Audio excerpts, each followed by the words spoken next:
আসসালামু আলাইকুম এভরিওয়ান, কি অবস্থা সবার? কেমন আছেন সবাই? আশা করি সবাই ভালো আছেন। আলহামদুলিল্লাহ আমি অনেক ভালো আছি। আজকে আমরা দুই ভাই বের হয়ে পড়েছি। আমরা যাইতেছি আজকে আমাদের একটা স্বপ্ন ছুঁইতে। আর আমি ব্যাগ থেকে চশমাটা বের করে নিলাম, কারণ আমাদের এত বড় একটা স্বপ্ন ছুঁইতে যাব, একটু ভাব না নিলে হয়। তাই আমি আস্তে করে চশমাটা পরে একটু ভাব নিচ্ছিলাম আর ভিডিও করতেছিলাম। খুবই ভালো লাগা কাজ করতেছে যে আসলে আমরা আজকে আমাদের একটা স্বপ্ন ছুঁইতে যাচ্ছি। খুবই ইন্টারেস্টিং একটা বিষয়। আজকে আমরা কোথায় যাইতেছি সেটা পুরো ভিডিও দেখলে বুঝতে পারবে। আমাদের অনেক দিনের স্বপ্ন, সেটা আসলে আমরা দেখতে যাচ্ছি। ইনশাআল্লাহ খুব তাড়াতাড়ি হয়তো আমাদের স্বপ্নটা পূরণ হবে, এই জন্যই যাইতেছি। সো একটু যাওয়া যাক আর একটু রাস্তার ভিউ নেওয়া যায়।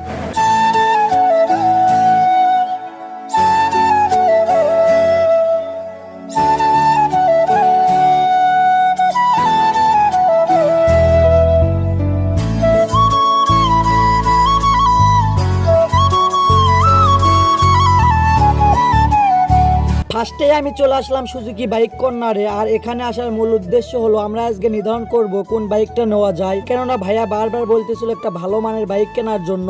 দেন ভাইয়া তো আর দেশে থাকে না, বাইরে থাকে, তাই আমাদেরকে আসলে নির্ধারণ করতে হবে কোন বাইকটা নেওয়া যায়। তাই প্রথমে আমি চুজ করে নিই সুজুকি শোরুম। দেন এখানে সবগুলো বাইক দেখবো, তারপর অন্য একটা শোরুমে যাব। জানি না কোনটা আমাদের ভাগ্যে আসবে। এখানে সবগুলো বাইক আমি এক এক করে দেখতেছিলাম, খুবই তো ভালোই লাগতেছে সবগুলো বাইক। এখানে শোরুমের এক ভাইয়ের কাছ থেকে আমি সবকিছু বুঝিয়ে নিতেছিলাম, কোন বাইকটা কেমন সার্ভিস দিবে সবকিছু জেনে নিলাম। ভাই আমাকে সুন্দর করে বুঝিয়ে দিতেছিল।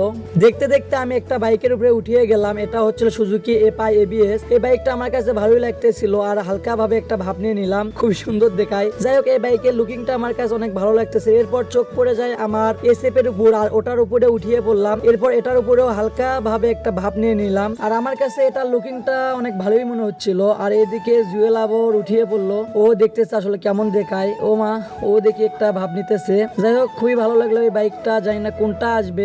জুয়েলও বলতেছিল এটা লুকিং অনেক সুন্দর, আর এই ভার্সনটা নতুন চলে আসছে, এটা ভার্সন 4। ওইদিকে আমি সবগুলো বাইকের ছবি তুলে নিলাম। এসএফ গুলো দেখতে খুবই ভালো লাগতেছে। জানি না আসলে কোনটা আমাদের ভাগ্য আসবে। আমি এক এক করে সবগুলো ছবি তুলে নিলাম। ওইদিকে ভাইয়াকেও আবার দেখাতে হবে। এরপর আমি চলে আসলাম লিফান জিপিএক্স শোরুমে। এখানেও বেশ কিছু বাইক দেখবো। কেন জানি ভাইয়া বারবার জিপিএক্স ভার্সনের গাড়ির কথা বলতেছিল। চলেন ভিতরে যাওয়া যাক। ভিতরে ঢোকার সাথে তো আমার মাথায় একদম চক্কর দিয়ে দিল, এত এত সুন্দর বাইক। ও মা, কি বলবো। ভিতরে প্রবেশ করার মাত্র এক ভাই আমার কাছে চলে আসে। আমিও ভাইয়ের সাথে গল্প করা শুরু করে দেই। এরপর ভাই আমাকে এক এক করে সবগুলো বাইক দেখানো শুরু করে দিল। আমিও দেখতে শুরু করলাম। কি করার, বাইক তো দেখতেই হবে। সবগুলো বাইক আমি এক এক করে দেখতেছিলাম। ফার্স্টে আমি উঠিয়ে পড়লাম জিপিএস যেমন 4 ভাল্পের উপর, আর হালকা ভাবে একটা ভাব নিয়ে নিলাম। সবকিছু মিলে বাইকটা আমার কাছে অনেক জোস মনে হচ্ছে, বাট একটু হাইট উঁচু মনে হচ্ছে, তবে ব্যাপার না, ভালোই আছে। এখানে ভাই আবার আমাকে R15 এর এম ভার্সনেরটা দেখাচ্ছিল, ওটাও দেখে নিলাম।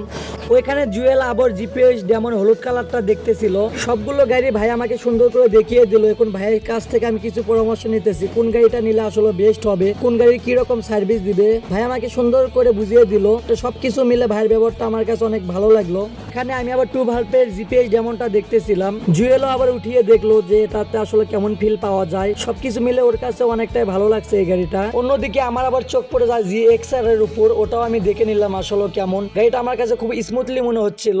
যাই হোক গাইস, সবগুলো গাড়ি আমি দেখে নিলাম। ইনশাআল্লাহ একটা নিয়ে নিব। আর সবাই ভালো থাকবেন, সুস্থ থাকবেন। আজকের ভিডিও এই পর্যন্ত। আল্লাহ হাফেজ।